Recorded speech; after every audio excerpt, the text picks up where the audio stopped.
Boa noite, pessoal. Estou vendo que já tem gente aparecendo aí para a nossa live. Estamos fazendo os últimos preparativos aqui para a gente estar começando, tá? Estão todos me ouvindo bem?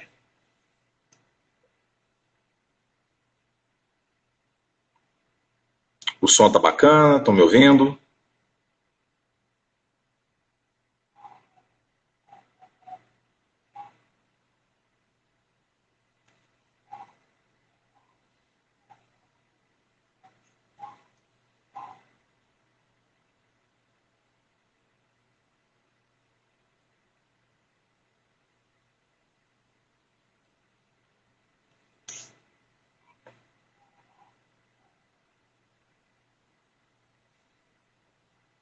Estamos aguardando aqui os últimos detalhes.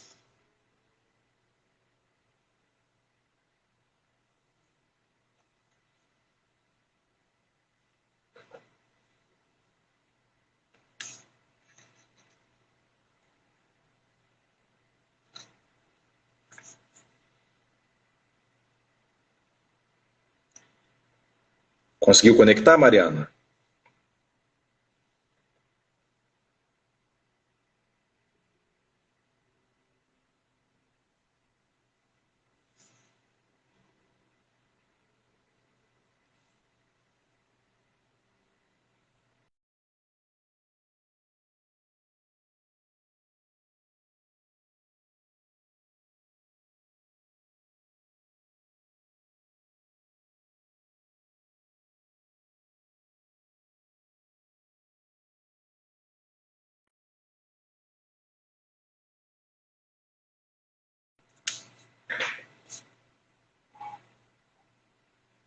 Já localizei aqui a Mariana.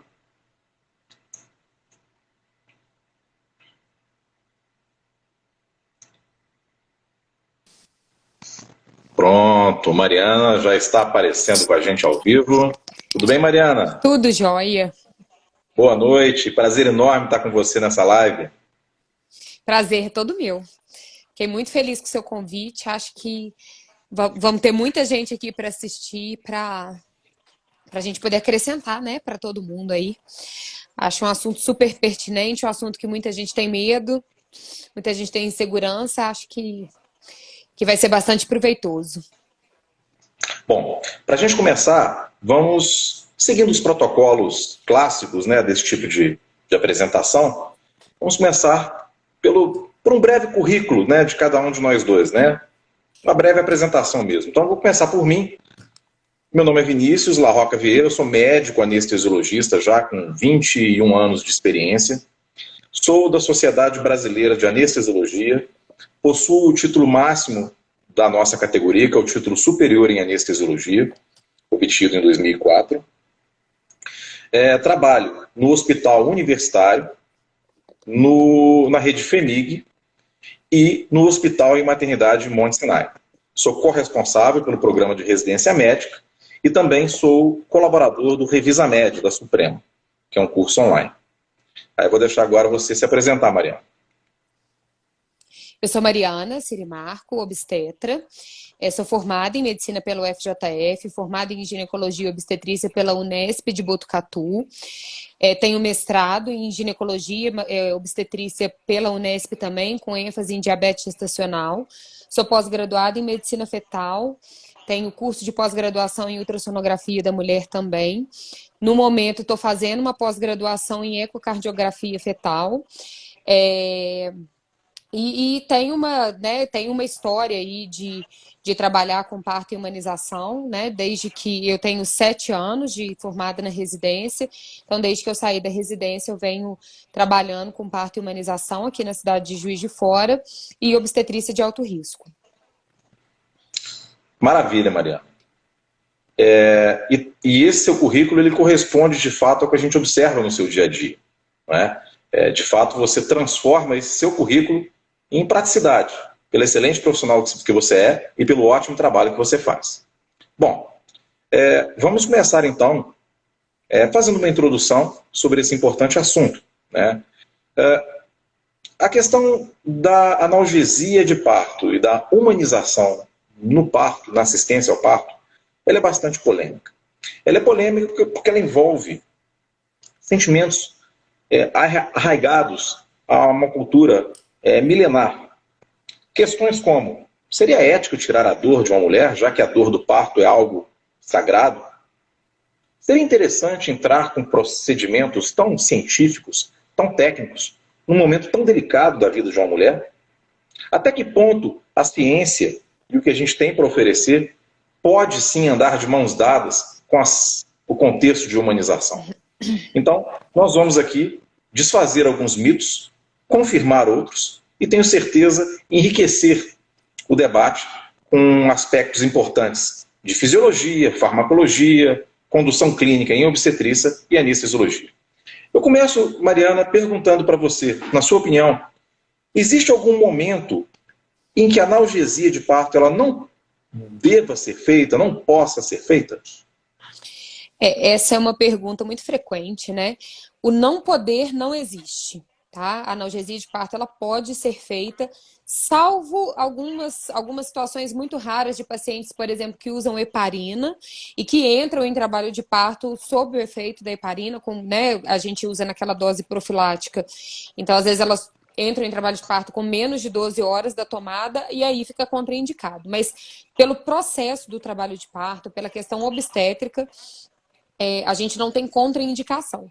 Existem sim momentos onde é melhor a gente fazer analgesia, num trabalho de parto ativo realmente já implantado ali no quadro daquela mulher, porque a gente também temos bastante diferença entre o que a gente aprendeu na faculdade e o que a gente aplica na prática clínica. Então, lá na faculdade, a gente aprendeu que com 4 centímetros de dilatação para primípara ou 3 centímetros de dilatação para multípara, a gente faz o diagnóstico do trabalho de parto ativo. Mas o que a gente vê na prática é que muitas mulheres levam horas para passar dessa fase que não é propriamente uma fase ativa. Então, muitas vezes, quando a mulher chega para a gente ali com 3, 4 centímetros e de cara a gente pega aquela mulher num atendimento, ela fala, eu tô com muita dor, faz uma analgesia. Eu, particularmente, não gosto de fazer. Porque eu acho que a gente corre o risco de estar fazendo muito cedo, a gente corre o risco, não muito grande, mas de parar aquele trabalho de parto. A gente corre o risco de prolongar demais o trabalho de parto e, na verdade, o que essa mulher tinha, que era uma ansiedade de ver aquele bebê nascer, ao invés de a gente melhorar, a gente piora, porque o tempo fica muito mais prolongado. Então, eu acredito na analgesia numa fase ativa estabelecida. O que a gente vê na prática é que isso é entre 6 e 7 centímetros de dilatação para a grande maioria das mulheres. E também quando a gente está num período expulsivo, já cabecinha do neném ali aparecendo, cabelinho aparecendo, fazer analgesia naquela hora, às vezes tira aquele puxo natural que a mulher tem. A gente sabe que a analgesia ela faz um efeito diferente em cada mulher, então para algumas é maravilhoso, a gente consegue tirar o desconforto pélvico que ela tem e ela consegue deslanchar na fase final do parto. Mas para outras, a gente tira completamente o puxo, a gente tira a sensação delas, do próprio tato, né? Então, às vezes, a gente encosta a mão e fala assim, olha, tá vendo? Tá contraindo, faz força. Ela não consegue responder esses comandos. Não é proibido. Eu sempre explico para elas, quando elas pedem analgesia num momento que a gente não considera o melhor, como que aquele trabalho de parto pode deslanchar. E, às vezes, para elas, aquele momento é o momento ideal de fazer uma analgesia e mesmo com os efeitos ditos colaterais, elas vão se beneficiar da prática. Perfeito, Mariana. Vamos, então, fazer algumas observações sobre a sua excelente explanação. Que não é nenhuma surpresa para mim, o nível da sua explanação não é nenhuma surpresa para mim. Mas vamos tecer alguns comentários do ponto de vista anestésico também. Em relação à paciente que está heparinizada, de fato, não é uma boa a gente acessar o neuroeixo. O uso de medicamentos anticoagulantes representam uma contraindicação relativa, tanto a RAC quanto a peridural. Então eu concordo com a Mariana, não é uma boa acessar o neuroeixo em pacientes em uso de heparina. Mas felizmente nós temos outras técnicas, né, utilizadas para amenizar a dor, principalmente no primeiro estágio do trabalho de parto. Para vocês, nossos seguidores, que não sabem o que é o primeiro estágio, né, que não são da área médica, a gente explica aqui. O primeiro estágio ele caracteriza-se pelo momento em que começa a dilatação, desde 1 centímetro até 10 centímetros, quando começa o segundo estágio do trabalho de parto, chamado período expulsivo. O nosso alvo de analgesia aqui, principalmente no primeiro estágio do trabalho de parto, quando a paciente está heparinizada, a gente pode lançar a mão do óxido nitroso inalado. Sabe, Mariana? É muito interessante o óxido nitroso inalado. Se a gente for para a literatura, os trials mostram que o índice de dor ele é apenas discretamente suprimido quando do uso do óxido nitroso. Mas, curiosamente, quando a paciente é indagada ao término do procedimento, já com seu neném no colo, se ela faria novamente uma analgesia com óxido nitroso, a maioria esmagadora, segundo os inúmeros trabalhos que nós temos, toparia, aceitaria novamente o óxido nitroso. Então, é uma abordagem muito bem aceita, farmacológica, sem acessar o neuroeixo. Uma outra técnica, Mariana, que a gente poderia ter também para essas pacientes heparinizadas, seria a analgesia controlada pela paciente, o PCA, com fentanil ou com remifentanil.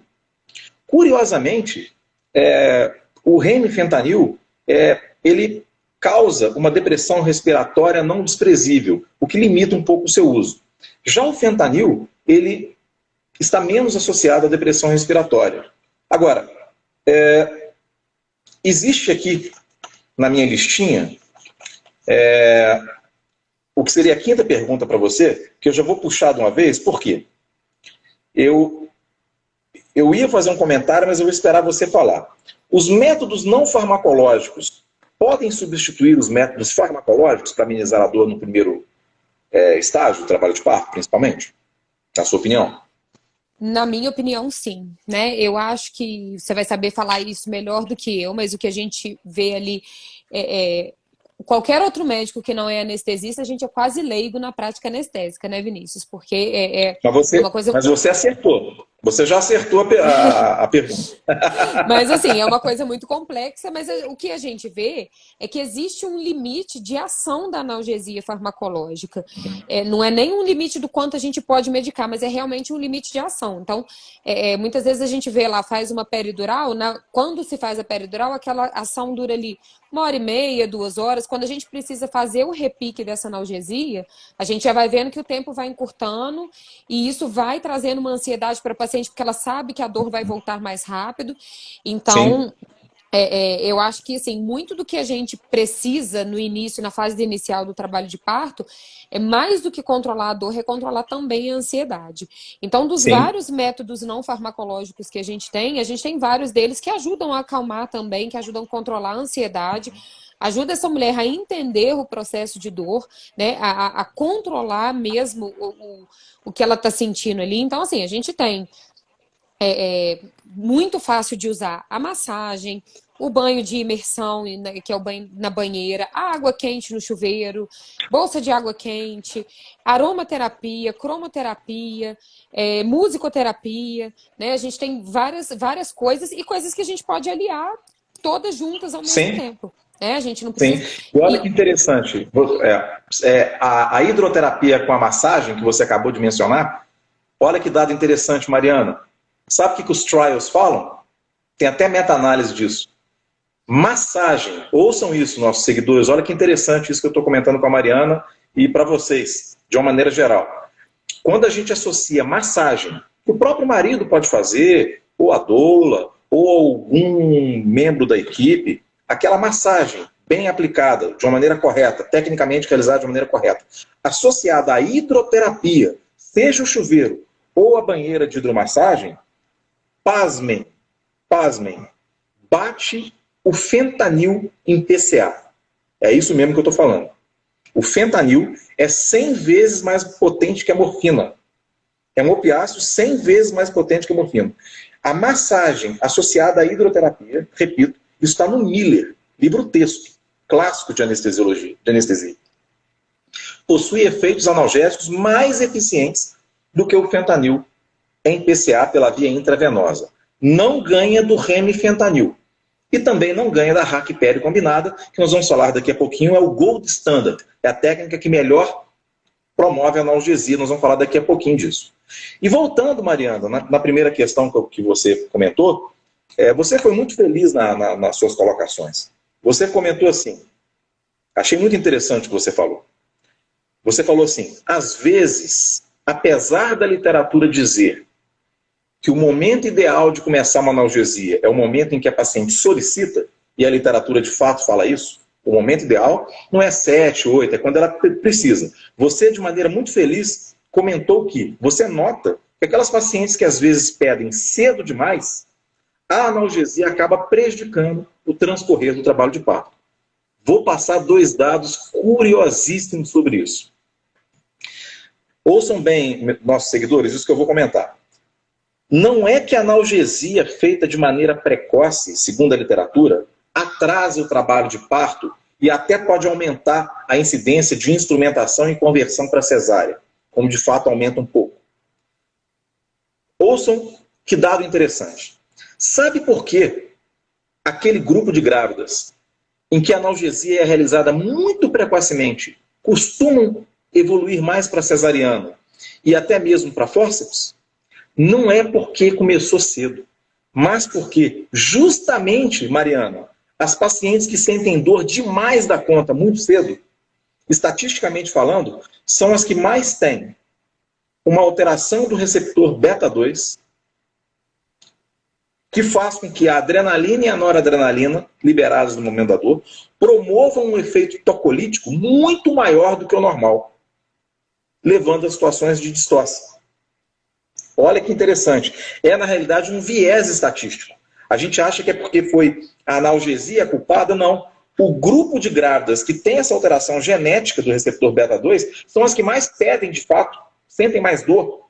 A coisa já não está indo tão bem, ela pede mais cedo analgesia. Essa é uma razão.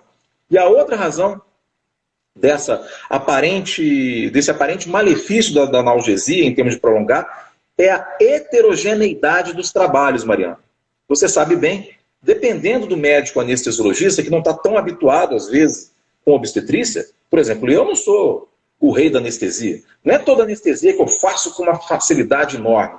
Tem áreas que eu gosto mais. Por exemplo, eu me considero um bom anestesista obstétrico, porque eu amo anestesia em obstetrícia. Então, naturalmente, a gente acaba fazendo bem o que a gente gosta, é uma coisa normal. Sim. Igual você é uma excelente obstetra, porque você ama o que você faz, não é? Então, dependendo dos trabalhos e dependendo do médico anestesiologista, a concentração utilizada tira a prensa abdominal. A literatura recomenda hoje, Mariana, que se faça ou a ropivacaína ou a levobupivacaína numa concentração de 0,0675% apenas. Isso, sabe o que é isso? É você pegar uma ampola, tirar 7 ml e jogar num soro de 100. A minoria dos médicos anestesiologistas e dos serviços age dessa maneira. Estudos eletroneuromiográficos da parede abdominal mostram que a prensa abdominal, em inúmeros trabalhos, ela é prejudicada. Então, dada essa heterogeneidade dos trabalhos, a literatura mostra que a analgesia prolonga demais.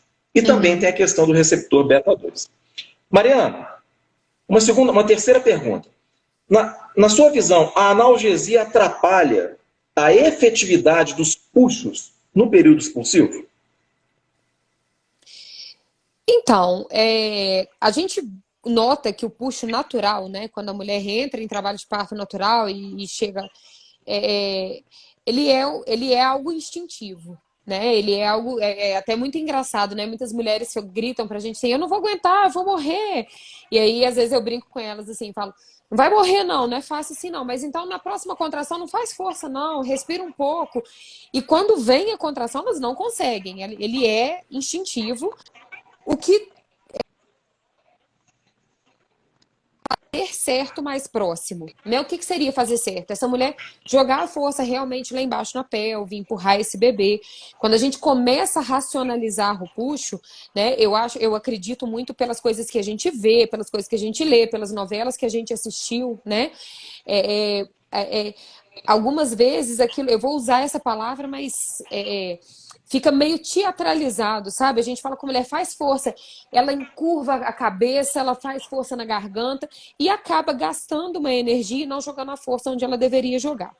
Então, partindo desse princípio, eu acho sim que em alguns casos a analgesia ela atrapalha esse puxo. Agora, Vinícius, uma coisa que eu aprendi, isso vem da minha residência, mas eu aprendi muito na minha prática clínica também, é o seguinte.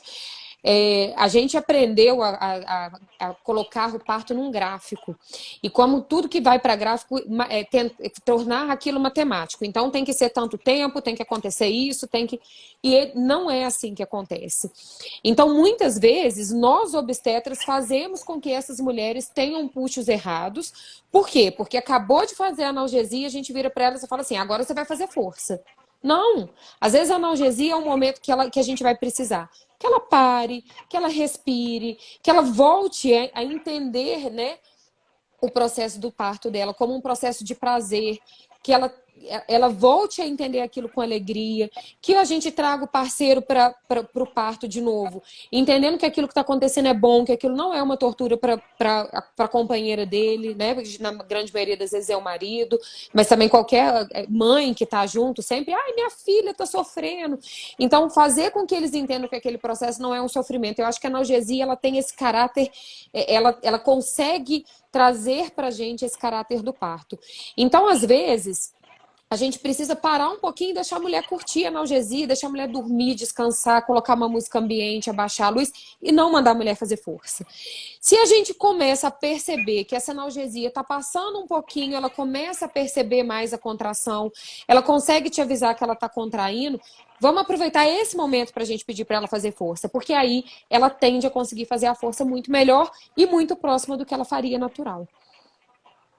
Perfeito. De fato, mais uma vez, você está de acordo com a literatura anestésica também. Estatisticamente, o período expulsivo, que repito, é aquele que ocorre após a dilatação total, até o nascimento, né? Estatisticamente, há um aumento em torno de 15 minutos da duração desse período expulsivo, quando do uso da Hack-Peri combinada. Não é? E essa Hack-Peri combinada, Mariana, vamos entrar um pouco nisso, ela deve ser feita da seguinte forma. Você comentou com muita propriedade na primeira colocação nossa aqui, que quando o médico anestesiologista realiza a raquianestesia, já no período expulsivo, quando você está vendo o cabelinho do neném, já às vezes não fica tão bom e até paralisa. De fato, isso acontece pelo seguinte, ele opta pela hack. A hack ela age direto no nervo e é muito difícil tatear com a raquianestesia a anestesia de tal maneira a se pegar apenas fibras sensitivas. A gente acaba pegando fibras motoras também.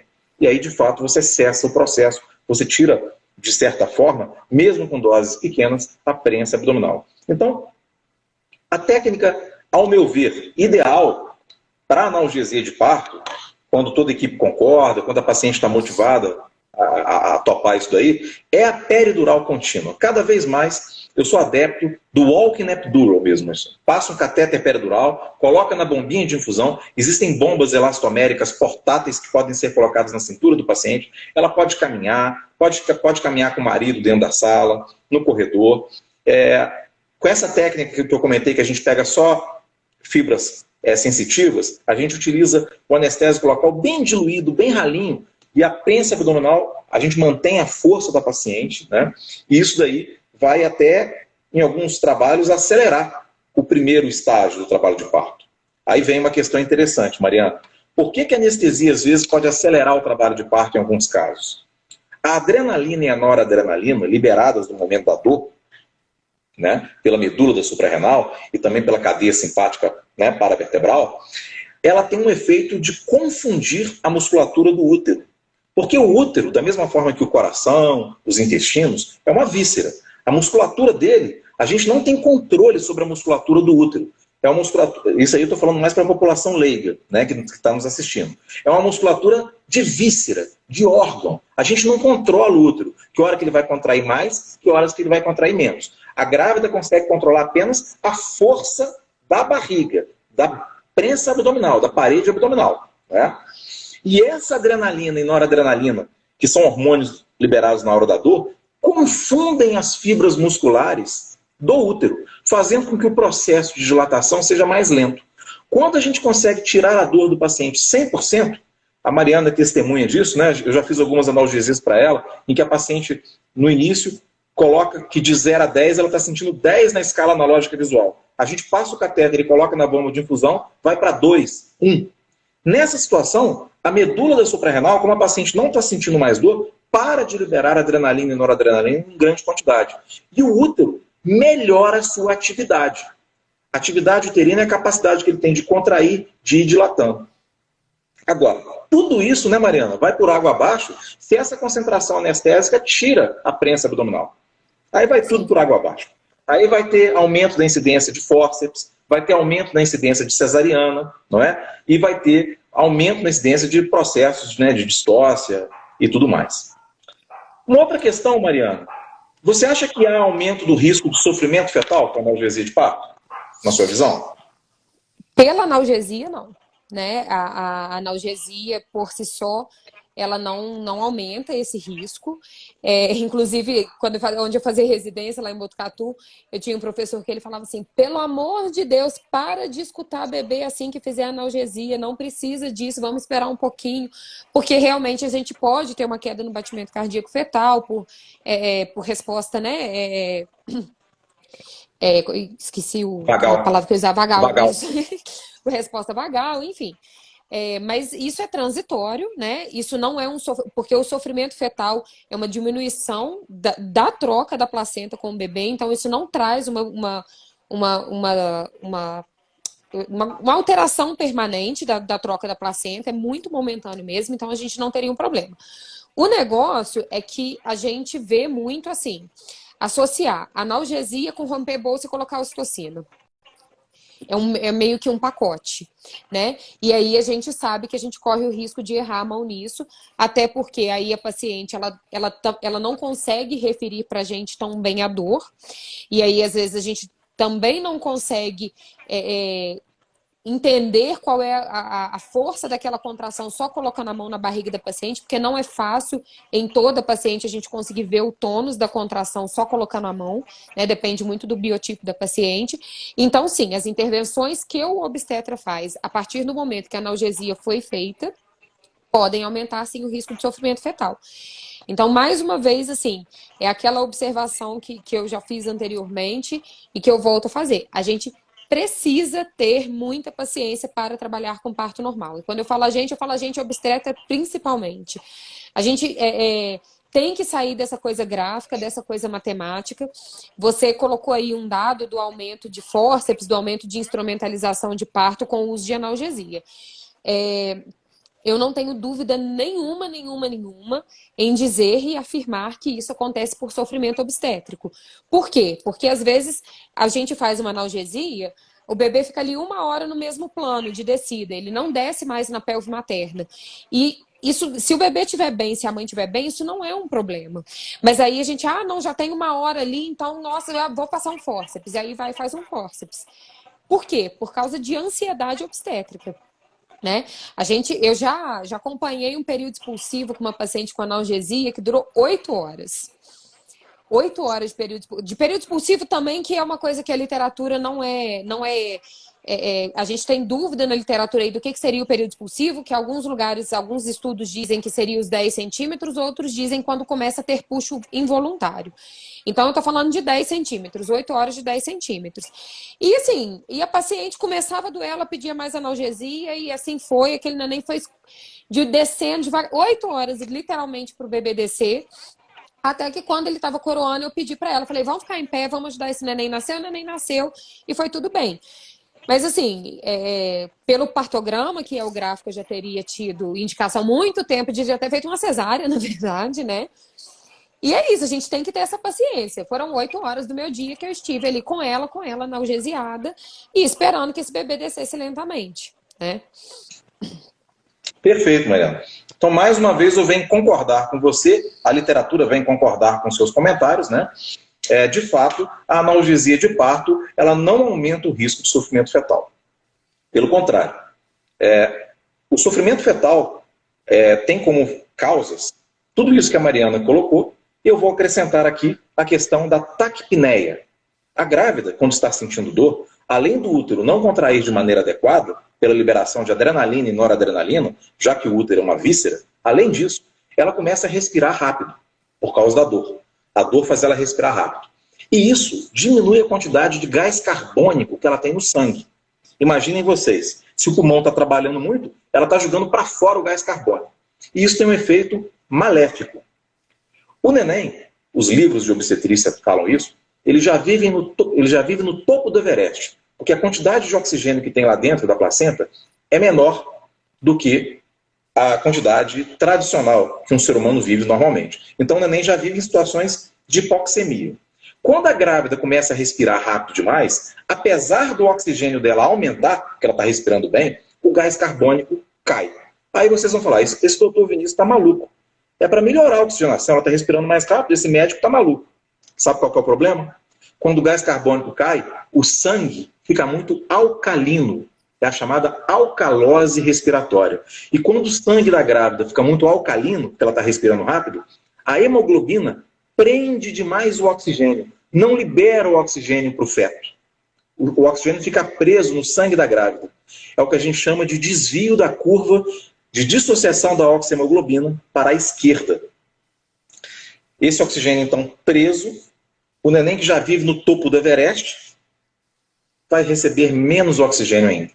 Além disso, essa alcalose faz com que os vasos sanguíneos da circulação útero-placentária apresentem uma vasoconstricção.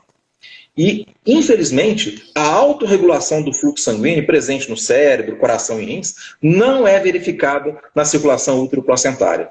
Para cada dado da diminuição do sangue que chega até o neném, de fato, vai chegar menos sangue para ele. Não há mecanismos regulatórios eficientes. Então, se ocorre uma vasoconstricção associada a uma dificuldade de entrega de oxigênio, pode haver aumento do risco, pode ocorrer aumento do risco de sofrimento fetal. Daí a importância enorme da analgesia. Seja ela através de uma peridural contínua, através de uma técnica de raquiperia combinada, que é a gold standard, que é considerada melhor, através do óxido nitroso, opiáceos administrados pela via intravenosa, massoterapia, massagem associada à hidroterapia, que eu já comentamos aqui, é superior a fentanil intravenoso, mas não é superior a RAC peridural.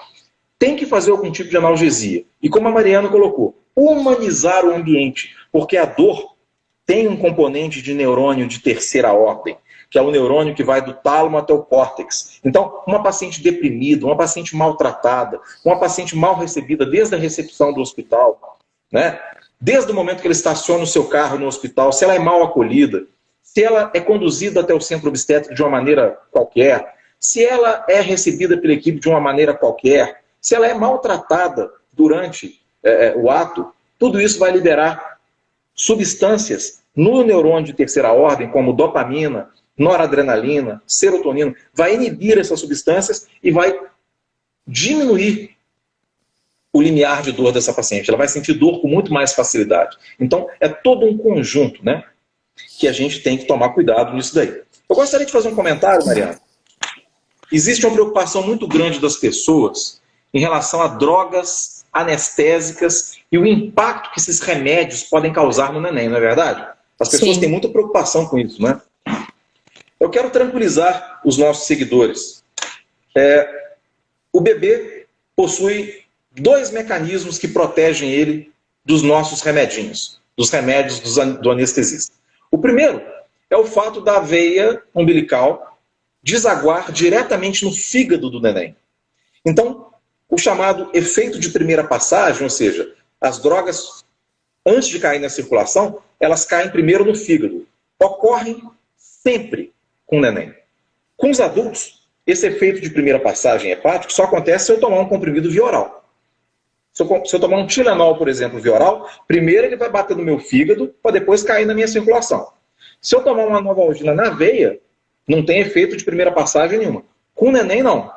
Mesmo na veia, tem efeito de primeira passagem hepática, porque a veia umbilical deságua direto no fígado do neném, porque a circulação fetal é diferente. Então, isso é um mecanismo protetor. Tá? O fígado é sempre uma barreira para drogas. O segundo mecanismo é a chamada teoria das diluições múltiplas. A pelve do neném, a pelvizinha do neném, o quadril dele, possui uma circulação que consegue diluir aquele remédio que escapa do fígado antes que ele chegue no coraçãozinho e no cérebro do neném. Tá? Então, esses dois mecanismos, o fígado, graças à via umbilical, e a teoria das diluições múltiplas, o sangue da pelve, do quadril do nenenzinho diluindo, protege esse neném da maior parte dos medicamentos. Só, Mariana, quando o neném entra em sofrimento, aí que é o problema. Quando o neném entra em sofrimento, o sangue dele fica muito ácido.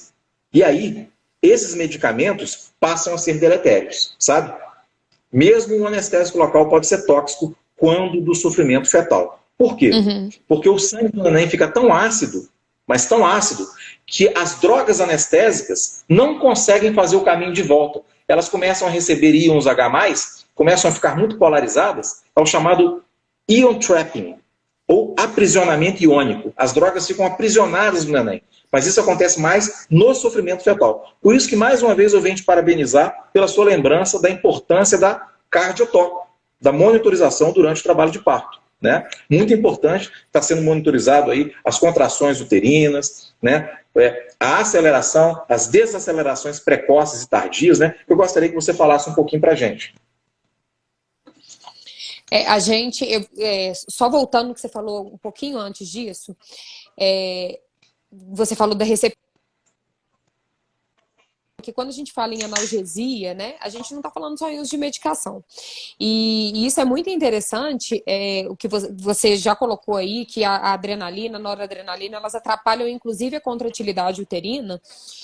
A gente fala muito isso, né? A criação de um ambiente adequado para o trabalho de parto. E a gente sabe que a ocitocina, ela tem uma ação no sistema nervoso central de fazer com que a gente sinta prazer com a eliminação da ocitocina.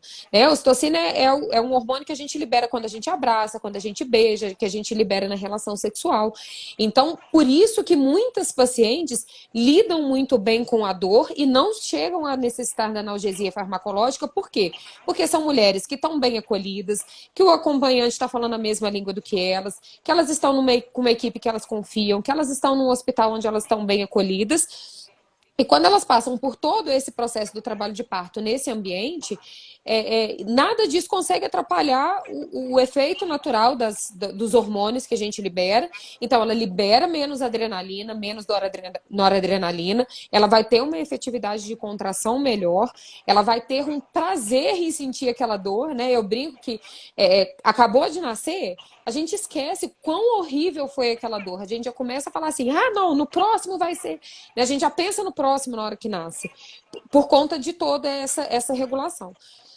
Então, lembrar que a analgesia ela é muito mais do que uma questão farmacológica, mas ela é uma questão científica, né? É uma questão da gente receber bem. A humanização do parto ela tem base em 3 pilares, que seria a gente respeitar a autonomia materna, a gente trabalhar com equipe multidisciplinar e a gente trabalhar com base em evidência científica. Então, é lógico, evidente que a analgesia, ela faz parte, sim, e ela é muito bem-vinda na humanização da forma como essa mulher vai receber melhor essa analgesia, seja ela farmacológica ou não. Né? Sobre a questão de monitorização do bebê, né, a gente tem aí a gente tem protocolos. Então, quando essa mulher está em fase ativa, quando é uma gestante de baixo risco, a gente deve escutar esse bebê a cada meia hora, pelo menos. Quando é alto risco, a cada 15 minutos. Quando a gente chega no período expulsivo, esses tempos diminuem para 15 minutos e 5 minutos. Quando a gente está fazendo analgesia, porque tudo isso que o Vinícius está falando, né, a gente é racional, né? Então é assim, é assado, quando o bebê está em sofrimento, a droga vai fazer efeito nele. Mas a gente ali, no momento que a gente está acompanhando o trabalho de parto, muitas vezes isso não está tão óbvio, não está tão claro para a gente. Então a gente precisa monitorizar esse bebê e entender o que está acontecendo ali.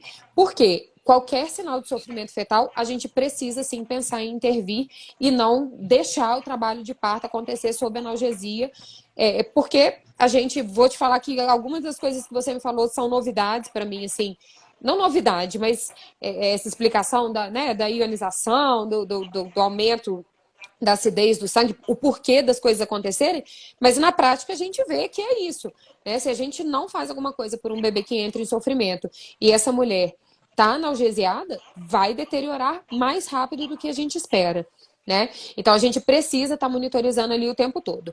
A questão de ser com cardiotoco ou não, isso é bastante controverso, sabe, Vinícius? Existem vários estudos que mostram que se a gente fizer uma monitorização com sonar Doppler de forma adequada, o que é de forma adequada? A gente precisa fazer a ausculta durante o processo de contração dessa mulher. Então, a gente faz antes, durante e depois. A gente vai simular o que a cardiotoco faz, né? A gente tem uma boa monitorização desse bebê.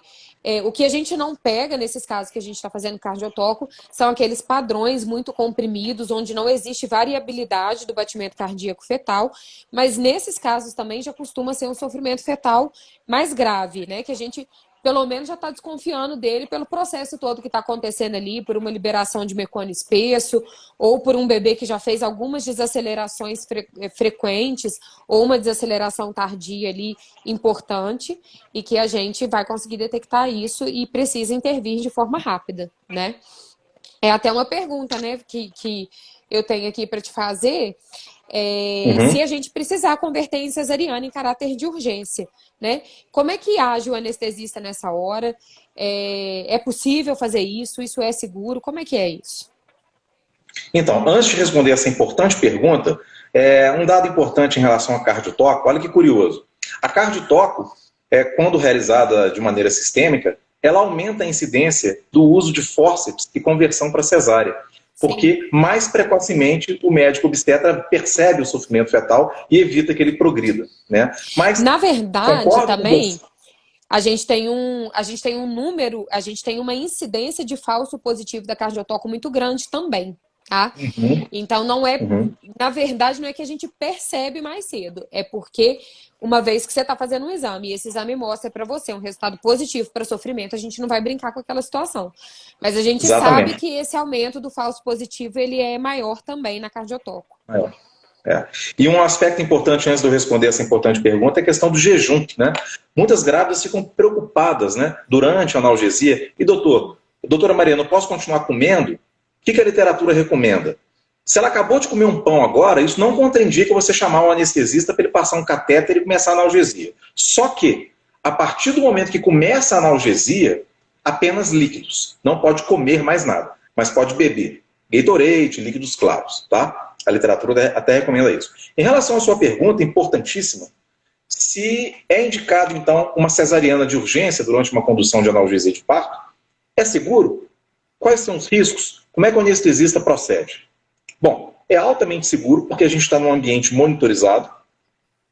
O catéter peridural já está ali, então é extremamente fácil até para o médico anestesiologista. Ele vai apenas complementar a dose adequada pelo catéter peridural e esperar a anestesia pegar. A anestesia para cesariana, ao contrário da anestesia peridural para o parto normal, você tem e deve sim bloquear as fibras motoras para que o obstetra possa incisar e afastar a musculatura com facilidade. Nos casos em que haja a necessidade de conversão para uma anestesia geral, o médico anestesiologista deve executar essa anestesia geral sem nenhuma dúvida. No entanto, a anestesia geral em obstetrícia, ela deve ser uma técnica de exceção quando da realização de uma cesariana. A indicação é RAC ou peridural para cesariana. Por quê? Por quê? É porque os medicamentos anestésicos vão fazer mal para o neném? Não, pelas razões que eu já expliquei. O neném tem formas de se proteger contra os medicamentos. O problema da anestesia geral na grávida é o risco dela aspirar o próprio vômito, a chamada síndrome de Mendelssohn. Toda grávida, mesmo as grávidas que estão em jejum de 8 horas ou mais, são consideradas estômago cheio. Por quê? Por 2 motivos. O primeiro deles é hormonal, né? O estrógeno e a progesterona diminuem a motilidade gástrica, promovem uma gastroparesia e diminuem também o tônus do esfíncter inferior do esôfago, deixando esse útero muito cheio de líquido gástrico e facilmente ele reflui. O outro motivo é a gastrina produzida pela placenta. A placenta produz gastrina. E a gastrina, esse hormônio, aumenta a acidez do estômago. nós encontramos pHs inferior a 2,5 em gestantes. Tudo isso aliado ao fato de serem pacientes difíceis de intubar, a grávida não é uma paciente fácil de intubar.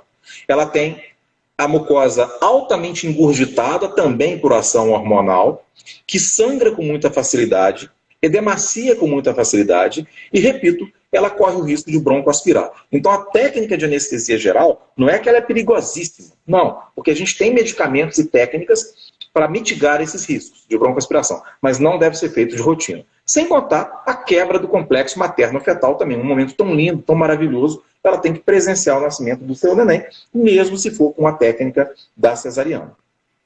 Uhum. E Vinícius, conta pra gente aqui. Peraí, rapidinho, que eu sumi a pergunta aqui.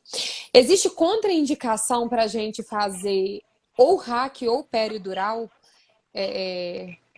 num processo do trabalho de parto, né? A gente contraindicar uma ou outra? Existe. A contraindicação para ambas é a mesma.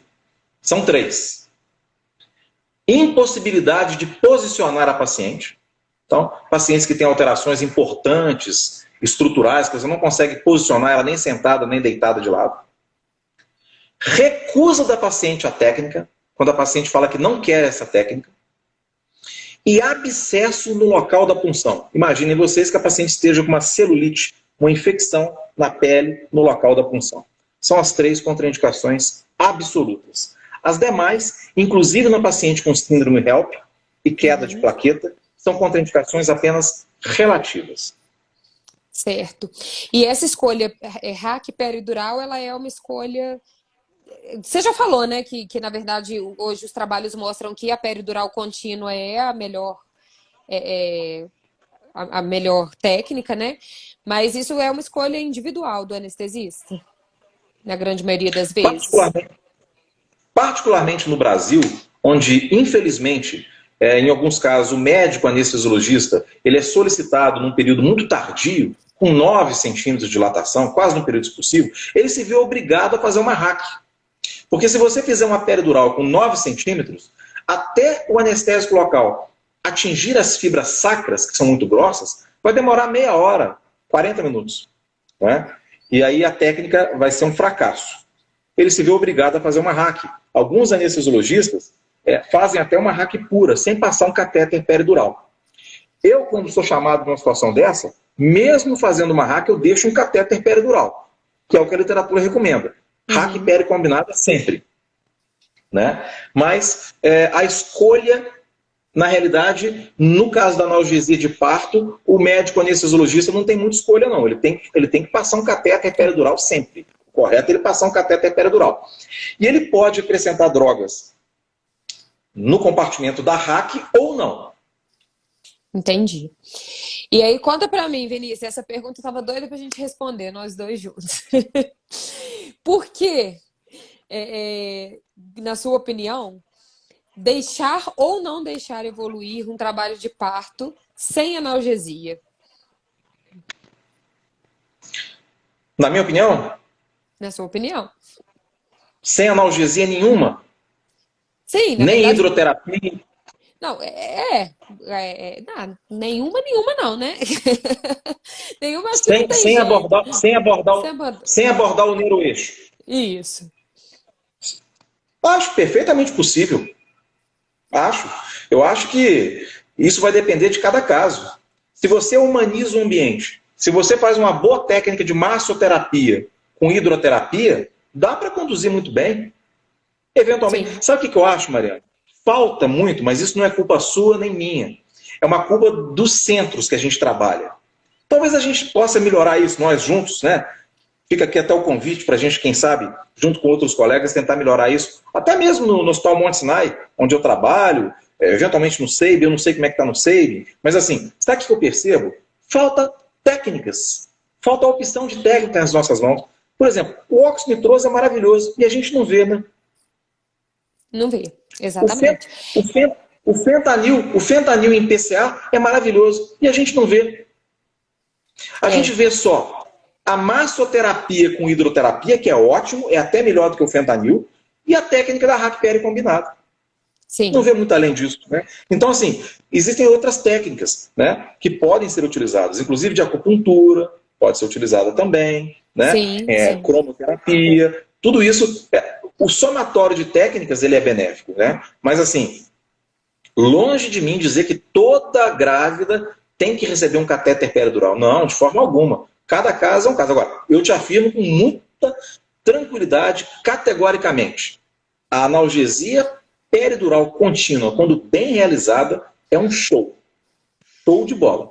Quando ela é realizada de maneira correta, ela diminui o sofrimento fetal, ela pode acelerar o primeiro estágio e ela interfere pouco no período expulsivo, em torno de 15 minutos. Sim.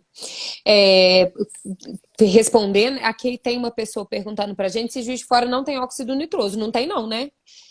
Pelo menos nos Não, hospitais... Não tem para analgesia de parto, né? A gente... Tem óxido nitroso, mas aí eu até faço uma meia-culpa, né? A gente precisa melhorar um pouquinho, vamos dizer assim, o acesso, né? Já deixar perto da banheira uma bala de óxido nitroso para ela poder... Imagina, o marido está fazendo massagem, ela está na banheira e a gente oferece um óxido nitroso. Olha que maravilha. Sim. Somatório de técnicas. A gente não faz isso, a gente tem que começar a fazer. Sim. Concordo plenamente com você. A gente tem que começar a fazer, associar técnicas. Tem óxido nitroso, todos os hospitais têm, mas a gente não usa. A gente tem que começar a usar. Vai ser benéfico. Né? Porque a gente, essa pergunta que eu te fiz, né? Por que não deixar evoluir um parto sem analgesia? Eu acho que é isso, né? Que a gente não deixa evoluir parto sem analgesia. Quem trabalha com parto normal, né? Eu falo muito que a humanização, ela deixou de ser... Já foi tida como uma moda, as pessoas entendiam isso de uma forma pejorativa, mas hoje humanização, cientificamente, é comprovado que é a melhor forma de se conduzir um trabalho de parto, né? É a gente basear em ciência, autonomia materna e trabalho de equipe multidisciplinar. Não tem nada de mágico nisso, não tem nada de mirabolante. É o que a gente deve fazer não só na obstetrícia, é o que a gente deve fazer em todas as áreas da medicina. Né? Sim, então, inclusive se você pegar, Mariana, o protocolo, olha que interessante isso que você está falando, que bacana isso que você falou. Se você pegar o protocolo de analgesia em unidade de terapia intensiva, em UTI adulto, é muito legal. O organograma, sabe o que é o mais importante? É igual a bandeira do Brasil, é um retângulo grande escrito humanização. Ou seja, o paciente não é o leito 11, nem o leito 9. É o seu João, é a dona Maria, né? Ah, faz um antibiótico lá no leito 9. Não, faz um antibiótico na dona Maria, fulano. A dona Maria, ela está acordada ainda? Cadê o relógio para ela saber a hora? Sim. Ela tem um ursinho de pelúcia que ela gosta? Cadê o ursinho do lado dela? Sim. E é humanização. Isso, né? Depois da humanização, aí tem um losango, que é a analgesia. Dentro do losango, tem uma bola, que é sedação. E por último, relaxamento muscular. Então, humanizar é ciência, com certeza. Exatamente. Então, é isso, é a gente entender que desde o momento que a gente começa a trabalhar com a humanização do parto, a gente está trabalhando com analgesia. Quando uma paciente fala comigo assim, eu quero ter uma doula, o que você acha? Eu falo com ela que ela deve ter uma doula, eu indico para ela doula, eu já estou preparando a analgesia dela desde o início da gravidez, às vezes. Por quê? Porque essa mulher está se informando, essa mulher está se preparando, né? Essa mulher está... ela tem alguém com ela que vai poder oferecer técnicas não farmacológicas, uma pessoa que não está envolvida emocionalmente no processo, porque às vezes também a gente pede um pai para fazer uma massagem e ele não está aguentando nem ficar em pé, né, coitado? Verdade. E eu acho que é isso, a gente não deixa evoluir parto sem analgesia. A gente, sim, oferece várias formas de melhorar a relação dessa paciente com a dor. E se a gente precisar da analgesia farmacológica, ela é muito bem-vinda. E o que a gente vê hoje muito, né, no consultório, eu vejo no meu consultório, eu trabalho muito com parto humanizado, então sei que é o público que me procura, são mulheres cada vez mais querendo se aproximar do feminino em diversas formas. Então, são mulheres que querem largar o hormônio e elas querem entender o ciclo menstrual. São mulheres que querem parar de depilar, são mulheres que querem parir. Né? E elas querem vivenciar o processo do feminino em relação ao parto. Então, é uma outra coisa que a gente precisa entender, principalmente quando a gente é assistência ou quando a gente é acompanhante. Isso eu acho que é muito claro na cabeça da paciente, mas às vezes é difícil o entorno entender isso, que muitas vezes essa mulher quer sentir o parto. Não é porque Sim. ela quer sentir dor, não é porque ela é doida, porque ela é masoquista, não.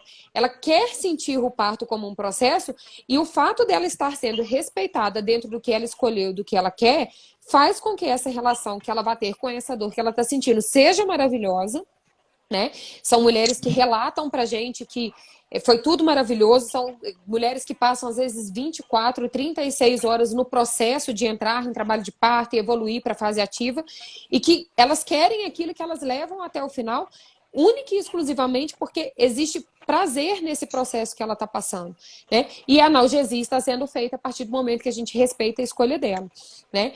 Então, Sim. a analgesia, ela está disponível na grande maioria dos hospitais, né?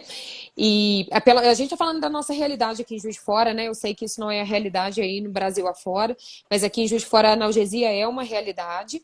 E ela não é oferecida para todo mundo, ela não é oferecida para todo paciente, exatamente por isso, né? Porque muitas mulheres, ao vivenciar ali o acolhimento, ao vivenciar outras técnicas que não sejam as clássicas, que é Hack Peri, né? Elas estão se beneficiando da analgesia que a gente pode oferecer. Excelente, Mariana. Estamos nos aproximando de 1 hora. Eu vou fazer aqui umas considerações finais e te convido, quando eu terminar, a fazer as suas considerações finais e a gente termina a nossa live. Bom, eu gostaria de terminar dizendo para vocês o seguinte. Vivemos numa sociedade polarizada. Não que a polarização seja ruim, eu acho até que a polarização seja salutar numa sociedade democrática. É importante ter esquerda, é importante ter direita, e é importante ter democracia, porque isso é a garantia que governos ruins, por exemplo, não perpetuem tempo demais, tanto de esquerda quanto de direita. Aonde que eu estou querendo chegar com esse papo? Eu estou querendo chegar no seguinte contexto. Tudo hoje é politizado. E existe uma necessidade das pessoas em colocar a doutora Mariana dentro de uma caixinha baseado na opinião que ela tem, por exemplo, de um político. Ou colocar o doutor Vinícius em outra caixinha baseado na opinião que ele tem sobre a economia. Convido vocês, seguidores que assistiram a essa aula, a abandonarem essa ideia, inclusive no que se refere à analgesia de parto. Convido os colegas médicos a pararem de falar mal das doulas. Eu acho isso feio. Tem muito colega que fica criticando doula. Gente, todo mundo tem espaço. Todo mundo tem espaço. Convido as doulas a pararem de falar mal dos médicos. Tem muita enfermeira, doula, que menospreza a ciência.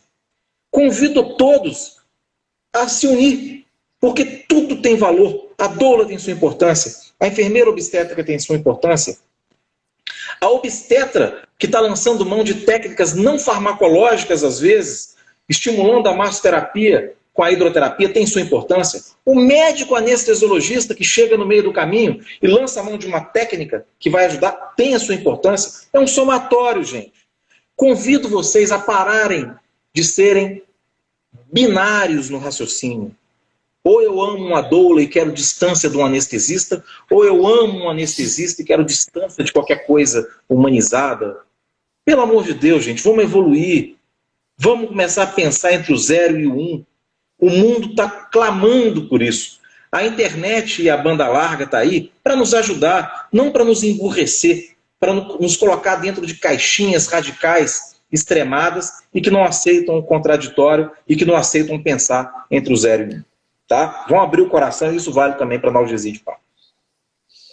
Com certeza, Vinícius, eu falo muito isso. Eu acho que a gente trabalhar em equipe só ganha, né?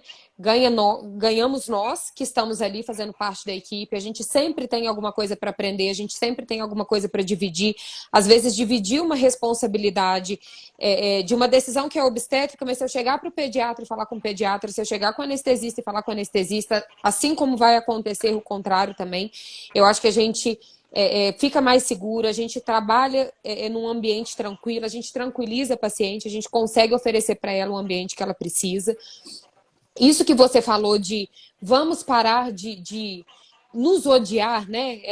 O obstetra não gosta da dolo, que não gosta de não sei quem. Vamos parar com isso, porque ninguém rouba o espaço de ninguém, né? É uma coisa que me arrepia escutar isso. As doulas estão chegando querendo tomar o espaço do obstetra. Não estão, né? Eu falo isso assim, eu sou obstetra, eu sou apaixonada pela humanização do parto, eu faço parto pra caramba, mas eu não queria um dia ser doula. Porque o meu perfil não é esse. O meu perfil é de ser obstetra, o meu perfil é de ser prático, o meu perfil é de colocar a paciente, né? Vamos lá, você vai conseguir sim. Se eu tiver que ir na casa da paciente, ficar 12 horas na casa dela, massagear, acalmar, colocar música tranquilizadora, apagar a luz, isso não é meu perfil, eu não vou fazer isso bem. Então não tem espaço para todo mundo, porque precisa-se de todo mundo nesse trabalho. Né? Com certeza. A gente tem aí, né, uma música que fala 1 mais 1 é sempre mais que 2. Então é isso, assim, eu acho que a gente precisa se juntar em benefício da paciente. Eu acho que a gente tem que parar de entender a palavra humanização como uma coisa que chega para bater de frente com a ciência, com a medicina, porque não é. Isso é a ciência, isso é a medicina. Quem não está preparado para viver a humanização, talvez esteja na hora de começar a pensar a procurar outros caminhos para o trabalho, porque a gente precisa disso hoje, né? Eu agradeço demais o seu convite para a gente fazer essa live, eu acho que foi super importante, além da gente poder falar de aspectos leigos mesmo, emocionais, e poder mostrar a nossa visão aí. Como sempre, conversar com você, estar junto com você, é uma aula, é muito conhecimento. As pessoas pediram Obrigado. aqui para você deixar a live salva. Por favor, deixa a live salva, porque Como é que coisa pra salva? gente. Eu não sei como é que salva, não. Me ensina aí. Na hora que fechar a live, vai aparecer para você se você quer. Tem uma cruzinha aqui em cima, né? Onde eu fecho. Isso, quando você fechar, aí vai perguntar se você quer salvar se você quer salvar. E você salva no IGTV, tá? Só que você não pode O sair da IGTV você tela. mexeu. Você não pode sair dessa tela. Na hora que fechar, que te perguntar, você já tem que salvar, porque se você tentar voltar na live depois, você não consegue. Tá? Mas eu acho que é isso, que são informações técnicas mesmo, que a gente de vez em quando tem que pegar e voltar para a gente entender essa questão toda aí da adrenalina, do medo, de como isso tudo influencia no processo do parto. Isso é importantíssimo para todo mundo aprender, né? Para ninguém chegar, abrir uma porta com a paciente sem roupa, abrir uma porta, escancarar e gritar: "Ô, fulano, você tá precisando de compressa?" E bate a porta de novo, né? Então, para a gente aprender a se comportar no ambiente de parto. Bacana, Mariana. Um abraço para todos os nossos seguidores e até a próxima live. Esperamos nos reencontrar em breve. Obrigado, Mariana. Nada, obrigada. Foi um prazer enorme estar com você, tá? Um prazer. Um beijo. Tchau, tchau. Beijo, tchauzinho. Tchau.